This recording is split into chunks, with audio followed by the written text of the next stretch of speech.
مفتی خالد الازہری کے اصلاحی بیانات اور وظائف کے لیے مفتی صاحب کا یوٹیوب چینل سبسکرائب کریں۔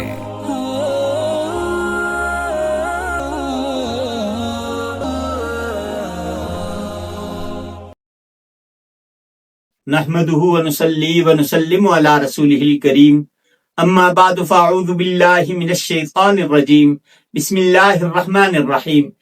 معزز ناظرین کرام، السلام علیکم ورحمۃ اللہ وبرکاتہ۔ اللہ تبارک و تعالیٰ نے انسان کو اشرف المخلوقات بنایا، تمام مخلوقات میں انسان کو فوقیت دی، اور یہ اللہ تبارک و تعالیٰ نے احسان اس پہ یہ کیا کہ ہمیں مسلمان بنایا، نبی آخر الزمان صلی اللہ علیہ وسلم کی امت کا فرد بنایا۔ یہ اللہ کا وہ انعام ہے کہ اس پہ جتنا بھی شکر کیا جائے وہ کم ہے۔ اللہ تبارک و تعالیٰ کے حبیب صلی اللہ علیہ وسلم کو اللہ نے رحمت للعالمین بنا کے بھیجا، اور آپ کی حیات طیبہ کو اسوہ حسنہ کے طور پہ اللہ تبارک و تعالیٰ نے بنایا۔ نبی کریم صلی اللہ علیہ وسلم کے اخلاق کے متعلق ام المؤمنین حضرت عائشہ صدیقہ رضی اللہ تعالی عنہا سے پوچھا گیا کہ پیارے آقا صلی اللہ علیہ وسلم کے اخلاق کیا تھے، تو ام المؤمنین فرماتی ہیں کان خلقہ القرآن، نبی کریم صلی اللہ علیہ وسلم کے اخلاق قرآن کریم ہی تھے، گویا کہ جس طرح قرآن کریم میں لکھا ہوا ہے آپ کی حیات طیبہ اس کے بعین ہی مطابق تھی، جیسا اللہ نے چاہا آپ صلی اللہ علیہ وسلم کی حیات طیبہ ویسے ہی تھی۔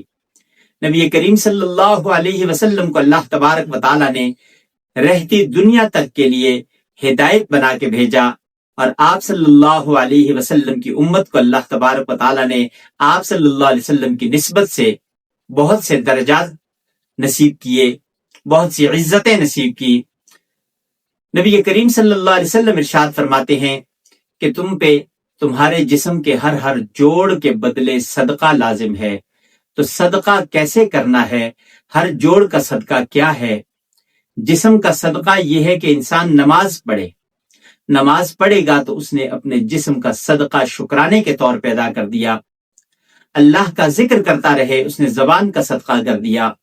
قرآن کریم کی تلاوت کرتا رہے تو اس نے صدقہ کر دیا۔ دو مسلمانوں کا آپس میں جو رنجش کی وجہ سے دوری کا معاملہ تھا، اس نے انہیں ایک دوسرے کے قریب کرنے کے لیے کوشش کی، صلح کروا دی۔ تو یہ صلح کرانا یہ بھی صدقہ ہے۔ کسی معذور کی مدد کر دینا یہ بھی صدقہ ہے۔ کسی مصیبت زدہ کی اس مصیبت کو دور کرنے کے لیے کوشش کرنا یہ بھی صدقہ ہے۔ اور جب مسلمان کسی اپنے مسلمان بھائی کی مدد کے لیے چلتا ہے تو در حقیقت یہ صدقہ ہی ہے، لیکن پیارے آقا صلی اللہ علیہ وسلم نے ارشاد فرمایا واللہ فی عون العبد ما کان العبد فی عون اخیہ، کہ اللہ تبارک و تعالی بندے کی مدد میں اس وقت تک لگا رہتا ہے جب تک بندہ اپنے دوسرے مسلمان کی مدد کے لیے وہ کوشاں رہتا ہے، اس کے تعاون کے لیے وہ چلتا ہے، کوشش کرتا ہے، تو اللہ تبارک و تعالی اس شخص کا مددگار بن جاتا ہے، اللہ اس کا مددگار ہو جاتا ہے، اس کے کاموں کو اللہ آسان کر دیتا ہے۔ تو اس لیے جو شخص رحم دلی کا مادہ رکھے گا، اس کی یہ رحم دلی بھی صدقے میں آئے گی۔ نرم عادت یہ بھی صدقہ ہے، اور جس نے لوگوں کے درمیان اچھا فیصلہ کرا دیا یہ بھی صدقہ ہے۔ کسی کے لیے اس کی مشکل کو آسان کرنا یہ بھی صدقہ ہے۔ کسی کا مالی تعاون کرنا یہ بھی صدقہ ہے۔ کسی کا جانی تعاون کرنا یہ بھی صدقہ ہے۔ کسی کے لیے آسانیاں پیدا کرنا یہ بھی صدقہ ہے۔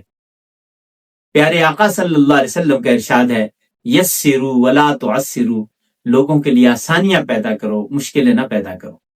بشروا ولا تنفروا، لوگوں کو خوشخبریاں سناؤ، اچھی باتیں کرو، لوگوں کو متنفر نہ کرو، لوگوں کو دور نہ کرو، دین سے جوڑو، اللہ اور اللہ کے رسول سے جوڑنے کی کوشش کرو۔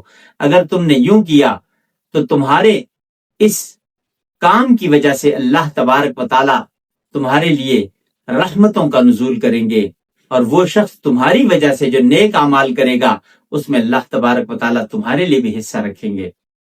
تو اس لیے ہر مسلمان کو چاہیے کہ وہ دوسرے مسلمان کے تعاون کے لیے جو اس سے ہو سکتا ہے کرتا رہے، اس کا ہاتھ پکڑے، اس کا تعاون کرے، نہ کہ اس کی ٹانگ کھینچے۔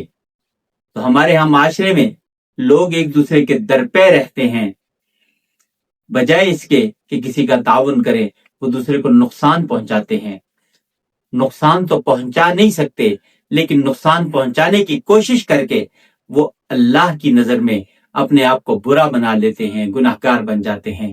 اس لیے جس حد تک ہو سکے دوسرے مسلمان کا تعاون کرتے رہیں، اور کہیں بھی کسی بھی جگہ کسی مسلمان کو نقصان پہنچانے کا ارادہ نہ کرے، کسی کو تکلیف دینے کی نیت نہ کرے۔ جب انسان کسی کے لیے اچھا سوچتا ہے تو اللہ تبارک و تعالیٰ اس کے لیے آسانیاں پیدا کر دیتے ہیں۔ جب دعا میں دوسروں کو یاد رکھیں گے تو اللہ تبارک و تعالیٰ وہ دعا جو اس نے دوسروں کے لیے مانگی ہوگی اس کے حق میں قبول فرمائیں گے۔ اللہ تبارک و تعالیٰ سے دعا ہے کہ اللہ تبارک و تعالیٰ ہمیں یہ ساری صفات نصیب فرمائے جو اللہ کے قرب کا ذریعہ ہوں اور نبی پاک صلی اللہ علیہ وسلم کی شفاعت کا باعث بن سکے۔ زندگی باقی، ملاقات باقی، وآخر دعوانا ان الحمدللہ رب العالمین۔ مفتی خالد صاحب سے مزید رہنمائی، وظائف اور اسلامی مسائل کے حل کے لیے ہمارے چینل کو سبسکرائب کریں، بیل آئیکن دبائیں اور دین کی روشنی اپنے دلوں میں جگائیں۔